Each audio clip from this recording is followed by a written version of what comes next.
Celebrated their marvellous victory over Bayern long into the night. Dundee United slid heartbreakingly out of Europe, despite conceding only one goal in their two matches with Bohemians of Prague. Well, another big crowd packed Pittodrie to see how those results had affected preparations for yesterday's game. And as Archie describes, there was a tremendous welcome for the Dons. And not surprisingly, the stadium rises to the European heroes. A rapturous reception for Aberdeen. There they are, the supporters who gave them emotional backing on Wednesday night.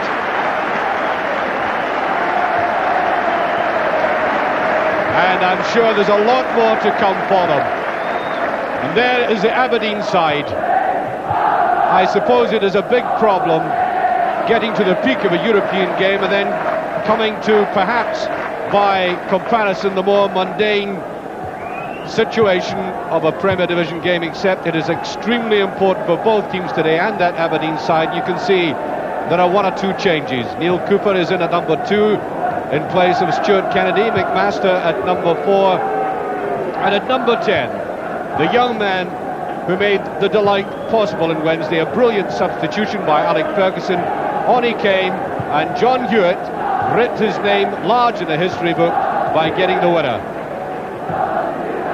And you know, at the end of the game on Wednesday night at Tannadice, I felt sick at heart for this team here, who fought so hard to the very end to try and get into their semi-final. You know, they didn't play as well as they ought to have in that game, but they tried desperately hard, and it was a night of disappointment. But nobody fought harder than their captain, Paul Hegarty. He had one or two incredible misses that I suppose 9 times out of 10 he would have put away himself, but his sheer drive and inspiration almost got United there. And there's the referee today, Eddie Pringle from Edinburgh, refereeing his last ever game at Pittodrie. He retires at the end of the season. Off we go to loud roars again on a beautiful day for football. Earlier this morning it was almost like a spring day. It's got slightly chillier, but the pitch is in perfect condition. I was on it this morning with Alec Ferguson. On the bench today is Simpson and Black. MILNE, McLeish just getting his leg to that. There's Hewitt. John McMaster. Cooper almost getting there. Nice neat touch forward. Derek Stark. Well, that's a free kick. Late tackle there by Cooper.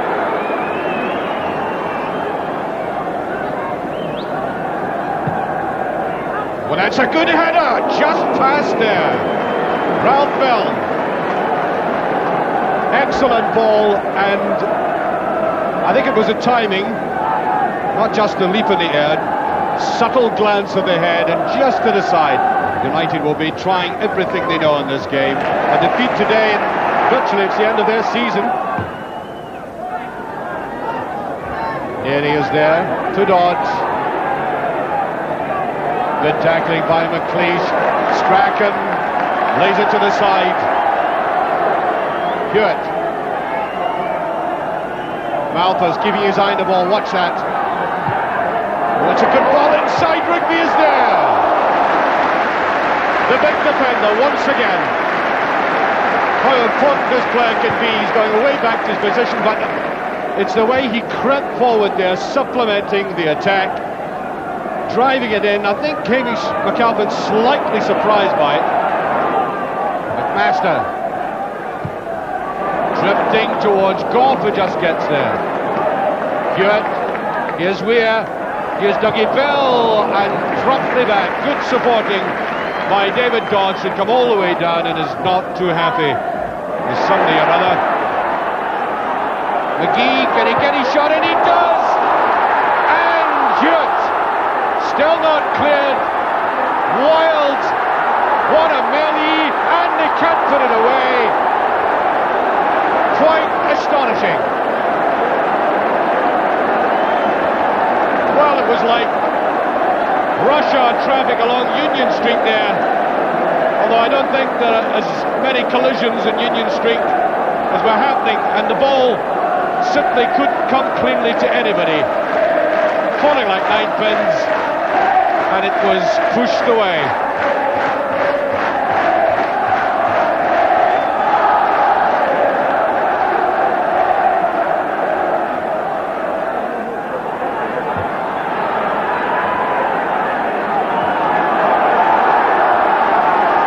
McMaster. No. The very pace that he had picked up acted against him there. MILNE. Very good play, but the ball itself directed to near rugby. Malthus.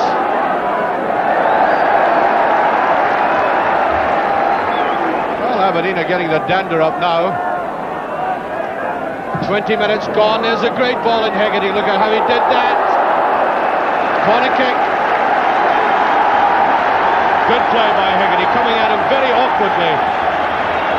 He had to stoop low, try and stun the ball with the abdomen. Corner kick. There's a great save.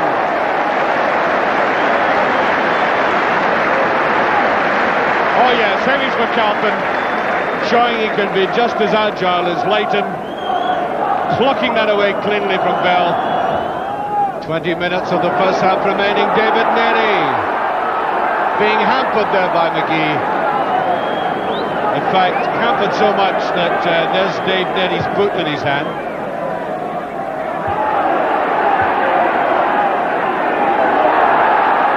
Miller. Goff. Foraging forward. That's a nice ball. MILNE, great goal. It's a goal. The ball has gone in. It went over the line. 1-0 for Dundee United. A really crisp, positive move there. I think certainly the man at the root of it, Richard Goff, the South African, driving forward there. A great shot there by MILNE. And I thought it was a goal. It went from the underside of the bar. I think there was backspin in it. Linesman indicated to Eddie Pringle, the referee, the ball had gone over.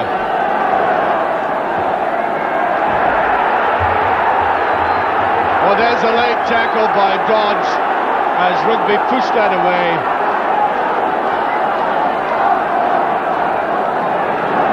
Well, the man with his elbows on the dugout there, what a week for him. First Bayern and then this morning leading the reserves to a resounding 2-0 triumph over Aberdeen University.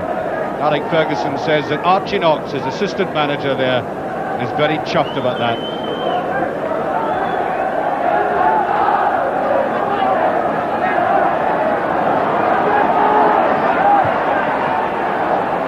Goff, forward again, that is the free kick.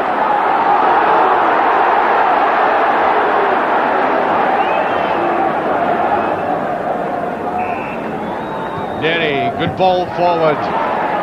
There's Phillip.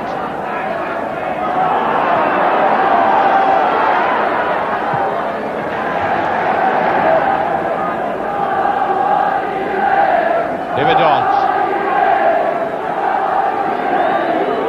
Stark. It's going a begging. That's the second one. MILNE. 2-0. What a day he's having. Suddenly he found himself with a ball loose, and after half an hour he rattled that in. 2-0 and Aberdeen are really up against it. And an astonishing performance by Dundee United, who must have felt very badly deflated and depressed after that result on Wednesday night. It says a lot for the character that they've come back and played the crisp football in the counter-attack that they've been having. That is a free kick. Well, Aberdeen have a game in their hands now, to use that well-worn expression. Straight off McGee.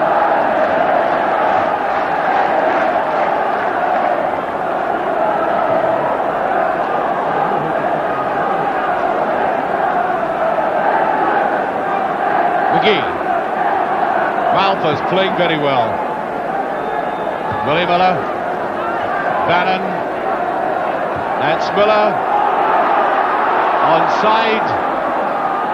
Mark McGee. Bell. That's weird. It's not such a good ball, and it's just off the post. John Hewitt. Well, if Aberdeen can do anything at all today, surely must come from this man, Weir, who's very good at putting it across. It wasn't such an effective one that time. It looked as if it had been missed, but even that kind of miss hit took it near the post.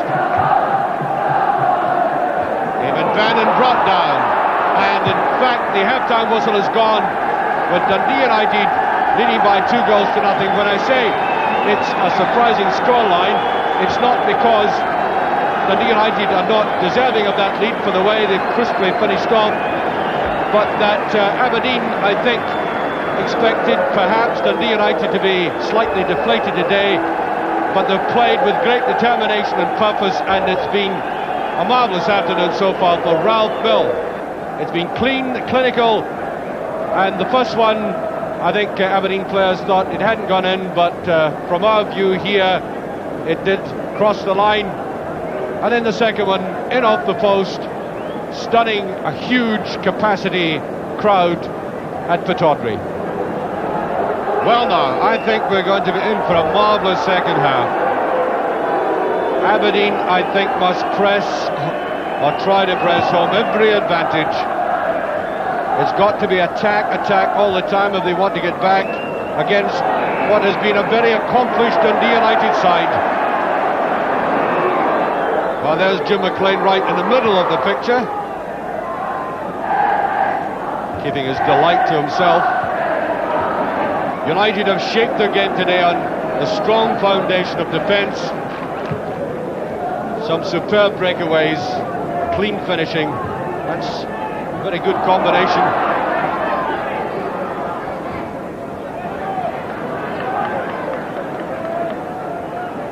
Almost down the line, Hewitt to Strachan. I think that had just gone over, yes. Although an excellent tackle by David Neary. McGee just gets away with it this time. Was dreadful finishing though. Superb run by McGee. I think it just flashed where he said he could see the net, but he was off balance, so a player's inside him, and it looked very awkward at the end. And Aberdeen are going to make a substitution. The young man was quite superb in the air, apart from anything else that he has, Eric Black. And Peter Weir is off. Touched on there by Strachan. Oh, some careless passing today from Aberdeen. There's the race on. David Neary looks at it very carefully. Strachan. Bell goes in. Tries to get it over. Still in play. And I think the corner kick. No, the ball had gone over, yes. Hewitt taking it. Place tries to go up, looked as if they might have been pushing, but Billy Kirkwood breaking, and he's all on his own. He really will have to wait until he gets support. Milne racing up away in the left. See how he held that. Milne's on the other side of the park. That is Stark, and that was to the near post. Swift break there by United. Black to McGee.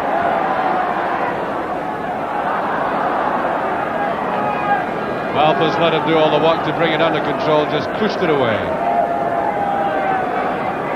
Strachan to take it. McGee. Strachan. Alpha's once again intelligently keeping his eye on the ball, not deceived by the action of the body at all. He's a good, accurate player. Rugby. That's Bell. Did that well to the line, and that was brilliantly flicked through his legs by Black. And talking about eye in the ball, that was Hamish McAlpin doing exactly that. One of the fundamentals of the game. Good ball by Strachan. That's McGee. Malpas again.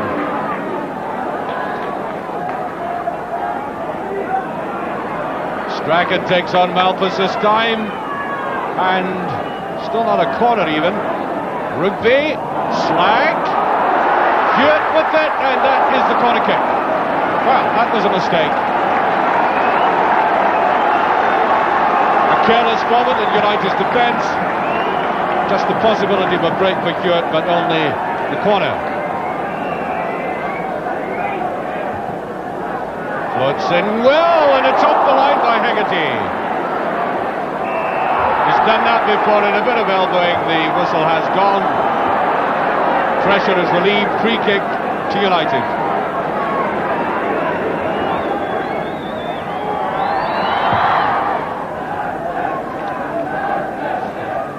McLeish looking right into the sun. You can see that we're brilliantly brought down by Black. Youngster going in well. Through he goes. No, he threw himself. No penalty. It's a throw to Aberdeen. Good run, penetrative run by young Eric Black. And Aberdeen making, I think, a very expected substitution. Dougie Bell has not had the best of games, and on comes Neil Simpson.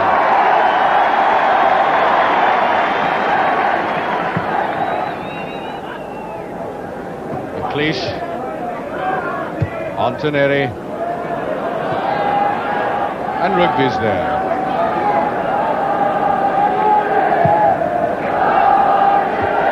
Neatly down, Hewitt, McLeish. Good tackling there by Dave Nerry. That's a better ball to Strachan. I don't think Gordon Strachan's got that penetrating pace back. Barging into Miller, free kick.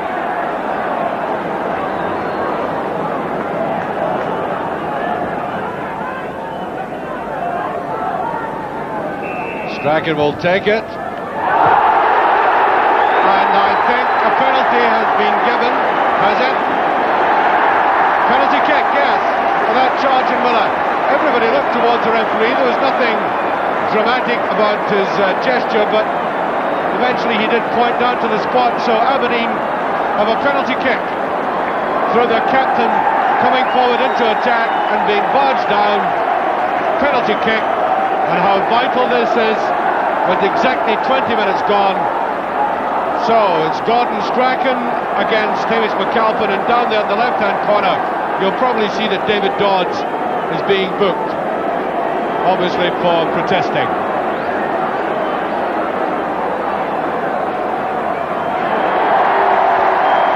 And I think Dodds was involved in that incident. So Gordon Strachan to take this. Now, I don't think Gordon's really back to full match fitness yet. I think we're still to see the best of him this season. He had that long lie-off, but every game he gets stronger, and now faced with a vital penalty. He's done it. 2-1. What he has not lost is that deadly touch from the penalty spot. He took that very sweetly indeed against the very experienced goalkeeper too.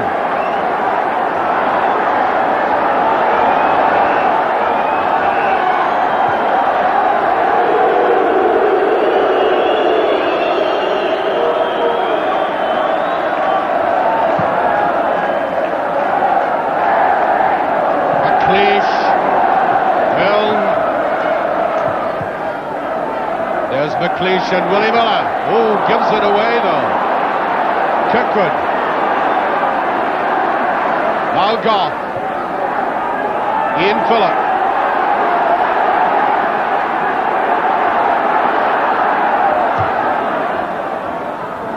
David Dodds. Oh, superb play by McMaster. Taking everybody on. And Simpson trying to drive forward, and I think that is a throw, in fact. Neil Simpson.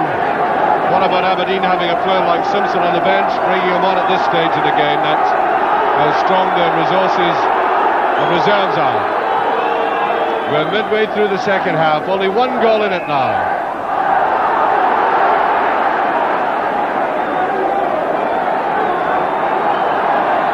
It'll be into the sun, it's difficult for defenders. MILNE, I think they may be offside. David Dodd's offside.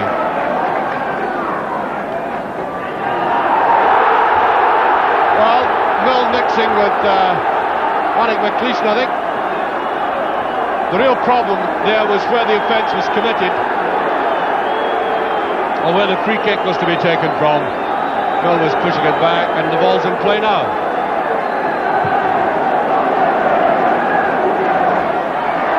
Simpson driving in, there's a bit of bounce in that, and Hamish McAlpin realised that, took a pace backwards onto his line.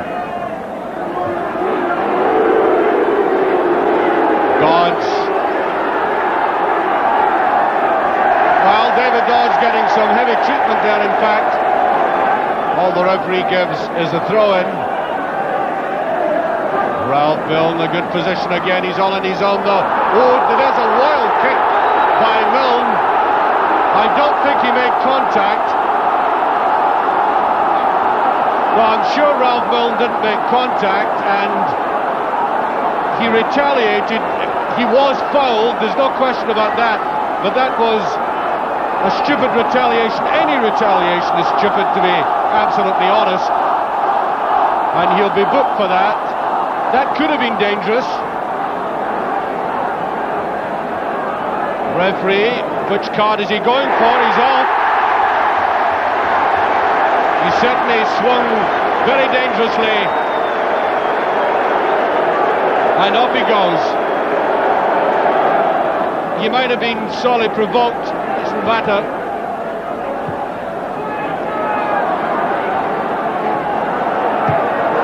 It's a race. Malphus, McGee, there's Malphus, there's McGee, and it just passed. Simpson was raging up on his lap. He didn't stop to think and just trotted it.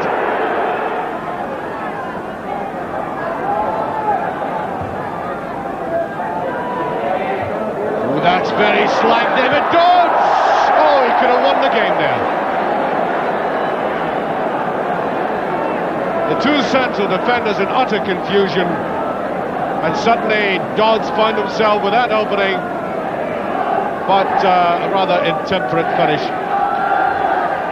Dodds, good running, taking the pressure off, and I think he used a hand.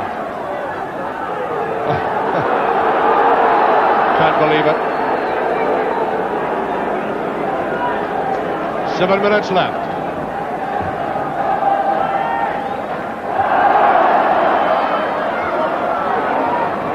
Now that was great defensive play by Nery. Central to it. Swiveled there with great certainty.